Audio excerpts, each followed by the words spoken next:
2025-26ஆம் ஆண்டிற்கான TNPSC group 4, group 2, group 3, group 1 எக்ஸாமுக்கான announcement வந்துட்டு தினமும் படித்தாலும் என்ன செஞ்சிடலாம், சக்ஸஸ் ஆகிடலாம். இப்போ நம்ம பார்க்க போகிறது 6ஆம் வகுப்பில் சமூக அறிவியலில் வரலாற்று பகுதி 2ஆம் பருவம். ஓகேவா? பௌத்தம் அப்படிங்கிறதுலேருந்து முக்கியமான வினாவிடைகள் பார்க்க போகிறோம். ஓகேவா? இப்போ ஃபஸ்ட்டு கொஸ்டின், புத்தரின் கருத்துக்களை பரப்பியதில் எது முக்கிய பங்கு வகித்தது? அதாவது இந்த புத்தரோட கருத்துக்களை பரப்புறதுல எந்த இது முக்கியத்துவம் வாய்ந்ததுன்னு சொல்லியிருக்காங்க. விகாரங்கள், பௌத்த சங்கங்கள், மடாலயங்கள் அனைத்தும் அப்படின்னு 4 ஆப்ஷன் கொடுத்துருக்காங்க. இதில் எது ஆன்சர் அப்படின்னு பார்த்தீங்கன்னா, எதில் புத்தரின் கருத்துக்கள் பரப்பப்படுது அப்படின்னு பார்த்தீங்கன்னா ஆப்ஷன் பி, பௌத்த சங்கங்கள். இந்த பௌத்த சங்கங்கள் அப்படிங்கிறதுல இருந்து தான் புத்தரோட கருத்துக்கள் என்ன செய்யப்படுது, பரப்பப்படுது அப்படின்னு சொல்லியிருக்காங்க. ஓகேவா? அதாவது புத்தரோட கருத்துக்களை பரப்பியதில் முக்கிய பங்கு வகித்தது அப்படின்னு பார்த்தீங்கன்னா ஆன்சர் இங்கே என்ன கொடுத்துருக்காங்க அப்படின்னு பார்த்தீங்கன்னா ஆப்ஷன் பி, பௌத்த சங்கங்கள் அப்படி சொல்லியிருக்காங்க. 2வது கொஸ்டின், பௌத்தம் பரவ ஆதரவு அளித்த அரசர்கள் யாவர்? அதாவது ஆதரவு தந்த அரசர்கள் யாரெல்லாம் அப்படின்னு கேட்டிருக்காங்க. பௌத்தத்தை பரப்பதுக்கு ஆதரவு அளித்த அரசர்கள் யாரெல்லாம் அப்படி கொஸ்டின் வந்திருக்கு. அசோகர், கனிஷ்கர், கர்ஷர், அனைவரும். 4 ஆப்ஷன் கொடுத்துருக்காங்க. அதில் பௌத்தத்தை பரப்பக்கூடிய ஆதரவு அளித்த அரசர்கள் அப்படின்னு பார்க்கும்போது ஏ அசோகர், பி கனிஷ்கர், சி கர்ஷர். இந்த 3 பேருமே என்ன செஞ்சிருப்பாங்க, பௌத்தத்தை பரப்புவதற்கு ஆதரவு அளித்த அரசர்களாக இருந்திருப்பாங்க. அதாவது ஆப்ஷன் டி, அனைவரும் அப்படிங்கிறது தான் என்னது ஆன்சராக கொடுத்துருக்காங்க. அடுத்து 3வது கொஸ்டின் பார்த்தீங்கன்னா, சிறந்த கல்வி மையங்களாக செயல்பட்டவை எவை? அதாவது இந்த புத்த சமயத்தில் சிறந்த கல்வி மையமாக செயல்பட்டது எது அப்படி கேட்டிருக்காங்க. இதெல்லாம் அப்படி கேட்டிருக்காங்க. விகாரைகள், மடாலயங்கள், ஏ மற்றும் பி, பௌத்த சங்கங்கள் அப்படின்னு 4 ஆப்ஷன் கொடுத்துருக்காங்க. புத்த சமயத்தில் சிறந்த கல்வி மையங்களாக செயல்பட்டவை அப்படின்னு பார்க்கும்போது ஆன்சர் இதில் எதுவாக இருக்கும் அப்படின்னு பார்த்தீங்கன்னா ஆப்ஷன் ஏ விகாரைகள், ஆப்ஷன் பி மடாலயங்கள்.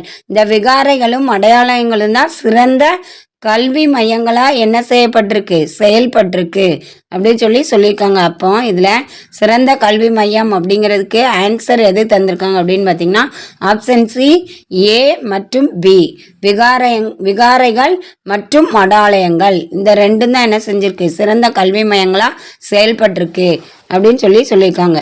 அடுத்து 4வது கொஸ்டின் பார்த்தீங்கன்னா, புத்த சமயத்தில் சிறந்த கல்வி நிலையங்களில் ஒன்று எது? அதாவது புத்த சமயத்தில் சிறந்த கல்வி நிலையங்களில் எது சிறப்பாக இருந்துச்சு அப்படின்னு பற்றி கேட்டிருக்காங்க. 4 ஆப்ஷன் கொடுத்துருக்காங்க. நாலந்தா, விக்ரமசீலா, கோவில்கள், பள்ளிகள்.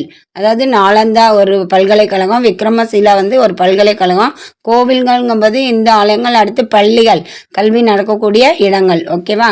அதான் சொல்லியிருக்காங்க. அடுத்து இதில் ஆப்ஷன் என்னது அப்படின்னு பார்த்தீங்கன்னா ஆன்சர் புத்த சமயத்தில் சிறந்த கல்வி நிலையம்னு பார்க்கும்போது ஆப்ஷன் ஏ, நாலந்தா பல்கலைக்கழகம். இந்த நாலந்தா பல்கலைக்கழகம் தான் சிறந்த கல்வி நிலையமாக அமைந்திருந்தது அப்படின்னு சொல்லப்பட்டிருக்கு. ஓகேவா? அடுத்து பார்த்தீங்கன்னா 5வது கொஸ்டின் பார்த்தீங்கன்னா, நாலந்தா பல்கலைக்கழகத்தில் சீன பயணி யார் கல்வி கற்றார்? அதாவது நாலந்தா பல்கலைக்கழகத்தில் சீன பயணி யார் கல்வி கற்றார் அப்படின்னு பார்க்கும்போது பாகியான், மார்க்கோ போலா, யுவான் சுவாங் அனைவரும். 3 வெளிநாட்டு பயணி கொடுத்துருக்காங்க. அப்போ அதில் யார் நாலந்தா பல்கலைக்கழகத்தில் கல்வி கற்றார் அப்படி கேட்டிருக்காங்க. இந்த யுவான் சுவாங் தான் என்ன செஞ்சிருப்பாரு, நாலந்தா பல்கலைக்கழகத்தில் கல்வி கற்றிருப்பார். அப்போ option C, Yuan Chwang Nalanda பல்கலைக்கழகத்தில் கல்வி கற்றார். அங்கேருந்து என்ன செஞ்சிருக்காரு, கல்வி கற்றிருக்காரு அப்படின்னு சொல்லியிருக்காங்க. அடுத்து பார்த்தீங்கன்னா 6வது கொஸ்டின், பௌத்த கோவில் அல்லது தியான கூடம் எது அப்படி கேட்டிருக்காங்க. பௌத்த கோவில் அல்லது தியான கூடம் அப்படின்னா என்னது அப்படி கேட்டிருக்காங்க. மடாலயங்கள், விகாரைகள், ஏ மற்றும் பி, சைத்தியம். 4 ஆப்ஷன் கொடுத்துருக்காங்க. மடாலயங்கள், விகாரைகள், ஏ மற்றும் பி, சைத்தியம் அப்படின்னு. இதில் பௌத்த கோவில் அல்லது தியான கூடம் அப்படின்னு சொல்லப்பட்டிருக்குது ஆப்ஷன் டி, சைத்தியம் அப்படிங்கிறது தான். ஆப்ஷன் டியில் உள்ள சைத்தியம் அப்படிங்கிற இடத்துல தான் என்ன நடந்திருக்கு, பௌத்த கோவிலாகவும் தியான கூடமாகவும் செயல்பட்டிருக்கு அப்படின்னு சொல்லியிருக்காங்க. ஓகேவா? அதாவது ஆப்ஷன் டி தான், சைத்தியம்ங்கிறது தான் பௌத்த கோயிலோட தியான கூடம் அப்படின்னு சொல்லியிருக்காங்க. அடுத்து துறவிகள் எங்கு வாழ்ந்தனர்? 7வது கொஸ்டின் பார்த்திங்கன்னா, துறவிகள் எங்கு வாழ்ந்தனர், அதாவது துறவிகள் வாழ்ந்த இடம் அப்படின்னு பார்க்கும்போது விகாரைகள், மடாலயங்கள், ஏ மற்றும் பி தியான கூடம் அப்படின்னு 4 ஆப்ஷன் கொடுத்துருக்காங்க. இதில் துறவிகள் எங்கு வாழ்ந்தனர் அப்படின்னு பார்க்கும்போது துறவிகள் எங்கு வாழ்ந்தனர் அப்படிங்கிற ஆன்சர் என்னது அப்படின்னு பார்த்தீங்கன்னா ஏ விகாரைகள், பி மடாலயங்கள் அப்படின்னு ரெண்டுமே வரும். இந்த ரெண்டுலையுமே என்ன செஞ்சுருப்பாங்க, வாழ்ந்திருப்பாங்க அப்படின்னு சொல்லியிருக்காங்க. ஓகேவா? அப்போது விகாரைகள், மடாலயங்கள் அப்படிங்கும்போது ஆப்ஷன் சி ஏ மற்றும் பி, ஏ மற்றும் பி அப்படிங்கிறது தான் ஆன்சர். ஓகேவா? இந்த துறவிகள் வாழ்ந்த இடம் அப்படின்னு பார்க்கும்போது விகாரைகள், மடாலயங்கள் அப்படின்னு சொல்லியிருக்காங்க. அடுத்து 8வது கொஸ்டின் பார்த்திங்கன்னா, புத்தருடைய உடல் உறுப்புகளின் எஞ்சிய பாகங்கள் மீது கட்டப்பட்டிருக்கும் கட்டிடம் எது அப்படின்னு சொல்லி கேட்டிருக்காங்க. இங்கே 4 ஆப்ஷன் கொடுத்துருக்காங்க. தியான கூடம், ஸ்தூபி, மடாலயங்கள், சைத்தியம் அப்படின்னு சொல்லியிருக்காங்க. 4 ஆப்ஷன் கொடுத்துருக்காங்க. இதில் புத்தரோட உடல் உறுப்புகள் எஞ்சிய பாகங்கள் மீது கட்டப்பட்டு இருக்கும் கட்டிடம்னு பார்க்கும்போது என்ன அப்படின்னு பார்த்தீங்கன்னா ஆப்ஷன் பி ஸ்தூபி அப்படிங்கிறதுல தான் புத்தரோட உடல் உறுப்புகளோட எஞ்சிய பாகங்கள் மீதில் அதுக்கு மேலே கட்டப்பட்டிருக்கும் கட்டிடம் ஆகும் அப்படின்னு எதை சொல்லியிருக்காங்க அப்படின்னு பார்த்தீங்கன்னா ஆப்ஷன் பி ஸ்தூபி அப்படிங்கிற அந்த இதை தான் சொல்லியிருக்காங்க, அந்த நினைவு சின்னத்தை தான் சொல்லியிருக்காங்க. ஓகேவா?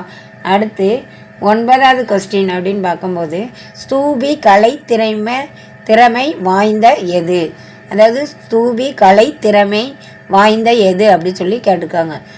செப்பேடா, நினைவு சின்னமா, தூண்களா, இல்லை இந்த 3 அடங்கின அனைத்துமா அப்படின்னு கேட்டிருக்காங்க. அப்போ ஸ்தூபியோட கலைத்திறமை அப்படின்னு பார்க்கும்போது என்ன கொடுத்துருக்கு அப்படின்னு பார்த்திங்கன்னா அதோட ஆன்சர் பார்த்திங்கன்னா ஆப்ஷன் பி நினைவு சின்னங்கள். இந்த ஸ்தூபி எந்த கலைத்திறமை, இந்த ஸ்தூபியோட கலைத்திறமை எதில் சேரும் அப்படின்னு பார்த்திங்கன்னா நினைவு சின்னங்களில் சேரும். ஓகேவா? அப்போ ஆப்ஷன் பி நினைவு சின்னங்கள் அப்படிங்கிறது தான் கலைத்திறமை வாய்ந்தது அப்படின்னு ஸ்தூபி கலைத்திறமை வாய்ந்தது அப்படின்னு சொல்லியிருக்காங்க. ஓகேவா? அடுத்து 10வது கொஸ்டின் பார்த்திங்கன்னா புத்தர் காலத்தில் எது புகழ் பெற்றவை, இந்த புத்தரோட காலத்தில் எது புகழ் பெற்றதாக இருந்திருக்கு அப்படின்னு கேட்டிருக்காங்க. இதிகாசங்கள், புராண கதைகள், ஜாதக கதைகள் அனைத்தும் 4 ஆப்ஷன் கொடுத்துருக்காங்க. இதில் புத்தரோட காலத்தில் புகழ் பெற்றது அப்படின்னு பார்க்கும்போது என்ன அப்படின்னு பார்த்தீங்கன்னா ஜாதக கதைகள், ஆப்ஷன் சி ஜாதக கதைகள் அப்படிங்கிறது தான் சொல்லியிருக்காங்க. ஓகேவா? புத்தரோட காலத்தில் புகழ் பெற்றது அப்படின்னு பார்த்தீங்கன்னா ஜாதக கதைகள் அப்படின்னு சொல்லியிருக்காங்க. லைக் பண்ணுங்கள், ஷேர் பண்ணுங்கள், சப்ஸ்கிரைப் பண்ணுங்கள். சந்தேகம் இருந்தால் கருத்து போடுங்க.